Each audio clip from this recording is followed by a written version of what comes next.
नमस्कार। सॉरी college of teachers training ओनामा द्वारा संचालित ऑनलाइन क्लासेज में आप सभी प्रशिक्षुओं का स्वागत है। छात्रों, आज बीएड प्रथम वर्ष के छात्रों के लिए जिसका सब्जेक्ट है अधिगम एवं शिक्षण के अंतर्गत आज हम विभिन्न प्रकार की शिक्षण नीतियां के बारे में चर्चा करेंगे। हमने पिछले क्लास में शिक्षण नीतियां, टीचिंग स्ट्रेटजी क्या है, इसके बारे में आपको बता चुके हैं।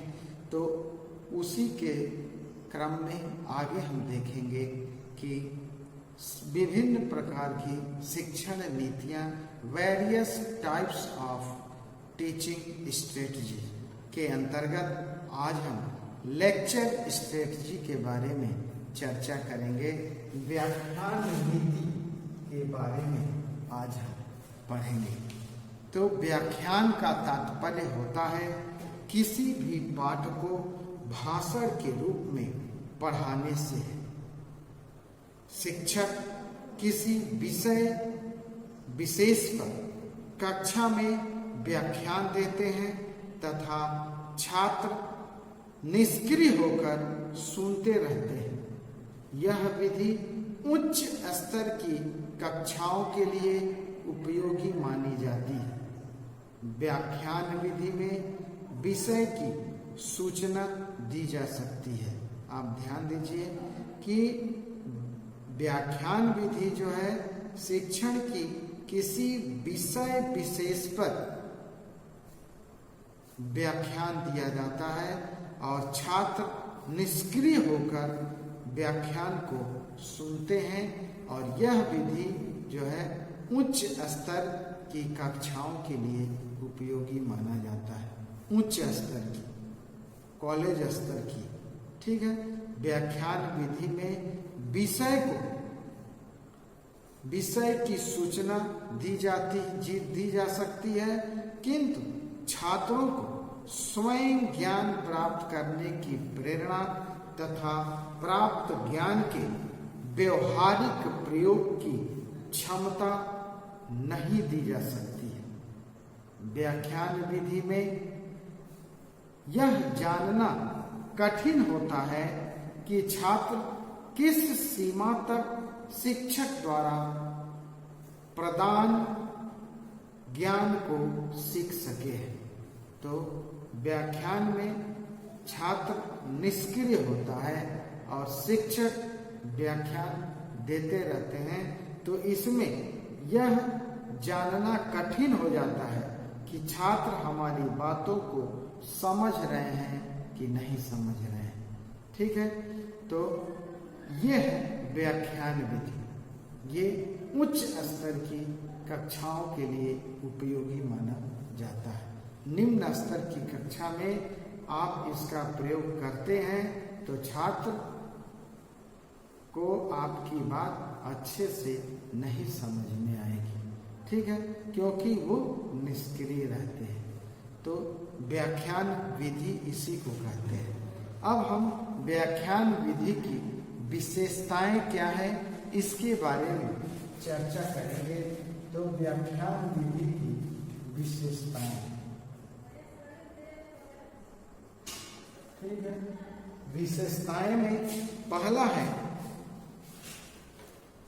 उच्च कक्षाओं के लिए उपयोगी है। ये आपको हम बता चुके हैं कि व्याख्यान विधि उच्च कक्षा के लिए उपयोगी मानी गई है और यह शिक्षक के लिए सरल, संक्षिप्त तथा आकर्षक है। यह शिक्षक के लिए सबसे सरल चीज है, संक्षिप्त है और आकर्षक माना गया है। कम समय में अधिक सूचनाएं दी जा सकती है। जब लेक्चर दिया जाता है तो समय जो टाइम पीरियड होता है उसमें ज्यादा से ज्यादा सूचनाएं आप बच्चों तक पहुंचा सकते हैं। तो कम समय में अधिक सूचनाएं हम व्याख्यान विधि के द्वारा, नीति के द्वारा दे सकते हैं। फिर अधिक संख्या में छात्र सुनकर इनको नोट कर सकते हैं।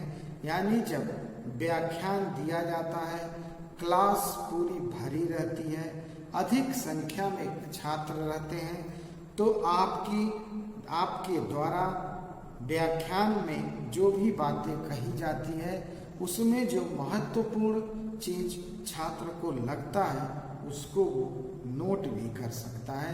यानी एक साथ बहुत सारे छात्रों को व्याख्यान नीति के द्वारा ज्ञान प्रदान किया जा सकता है। विषय का तार्किक क्रम सदैव बना रहता है। विषय का तार्किक क्रम सदैव बना रहता है। यह शिक्षक तथा छात्र दोनों को विषय के अध्ययन की प्रगति के विषय में संतुष्टि प्रदान करता है। शिक्षक विचारधारा के प्रवाह में बहुत सी नई बातें बता देते हैं।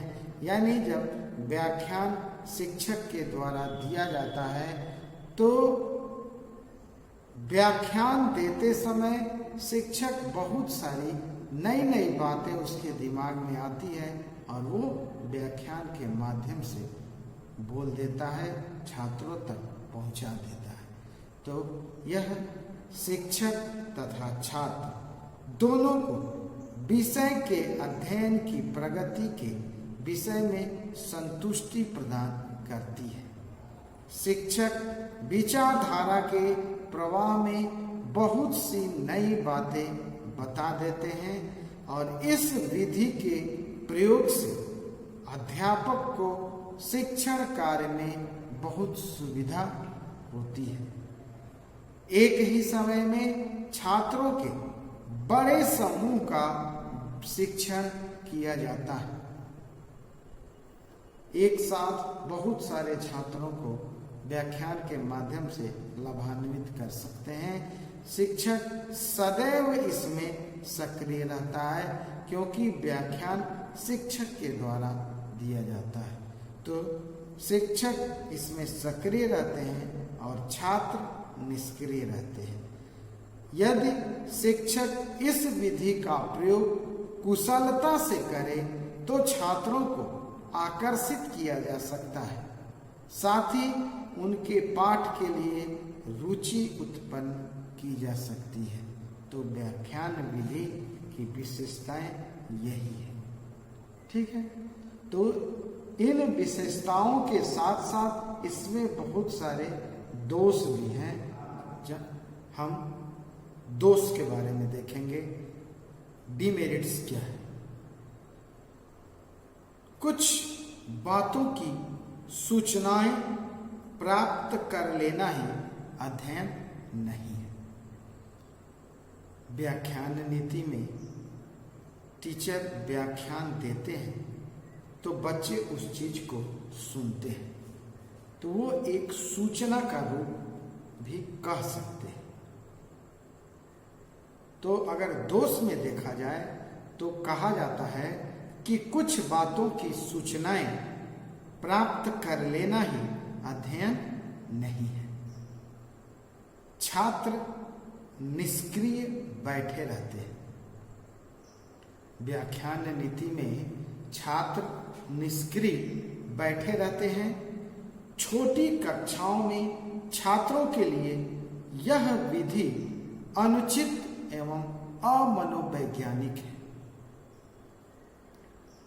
छात्रों में ज्ञान प्राप्त करने की रुचि जागृत नहीं होती है। छात्रों में ज्ञान प्राप्त करने की रुचि जागृत नहीं होती है। छात्रों की मानसिक शक्ति में किसी प्रकार का विकास नहीं होता। इस प्रकार से प्रदत्त ज्ञान अस्थायी होता है। यानी कि लेक्चर स्ट्रेटजी के द्वारा जब ज्ञान छात्रों को दी जाती है तो ये दोष में कहा जाता है कि इस प्रकार से दिया गया ज्ञान अस्थायी होता है। बच्चे भूल जाएंगे आगे चल के।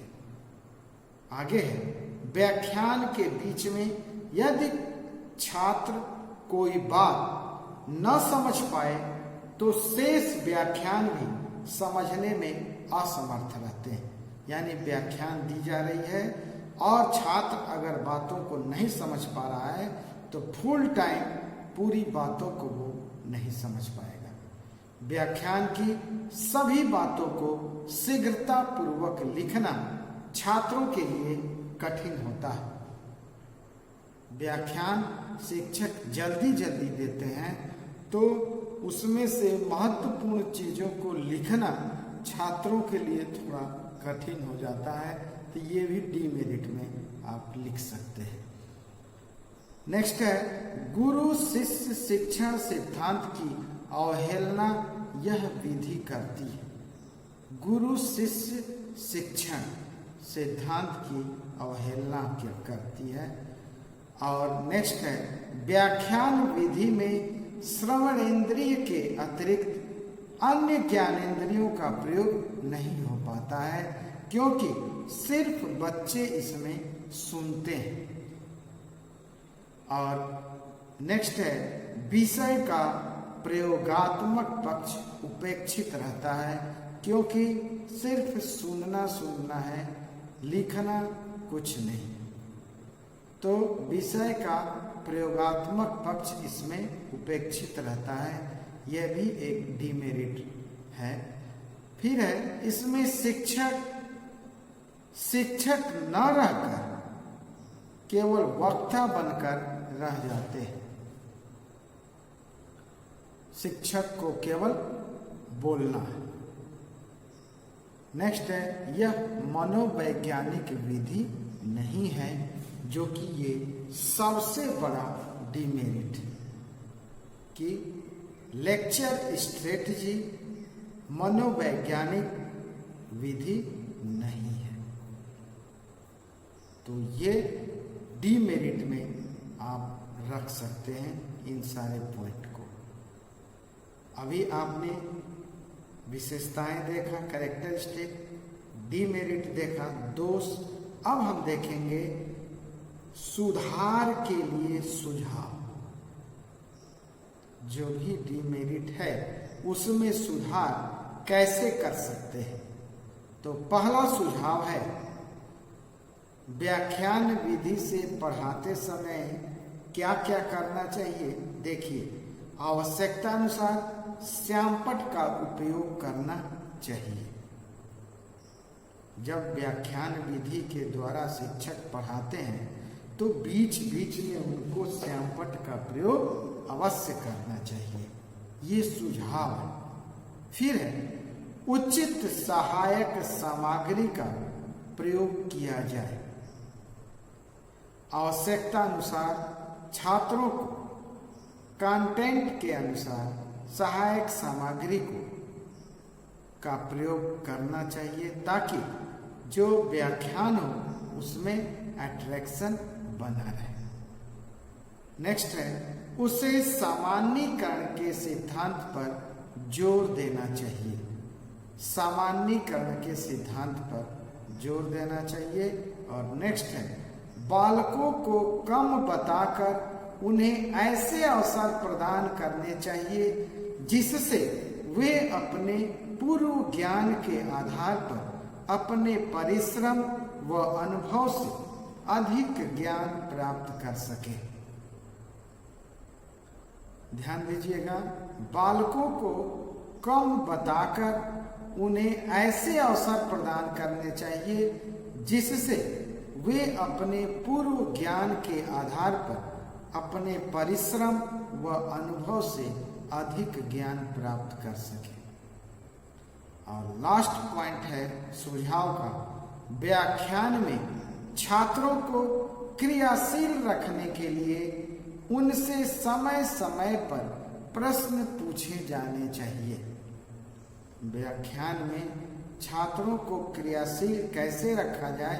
कहा जाता है कि व्याख्यान नीति में छात्र निष्क्रिय रहते हैं, तो उस निष्क्रियता को दूर करने के लिए, यानी छात्रों को क्रियाशील बनाने के लिए उन्हें समय समय पर बीच बीच में शिक्षक के द्वारा प्रश्न पूछना चाहिए। तो ये सुधार के लिए सुझाव हो गए।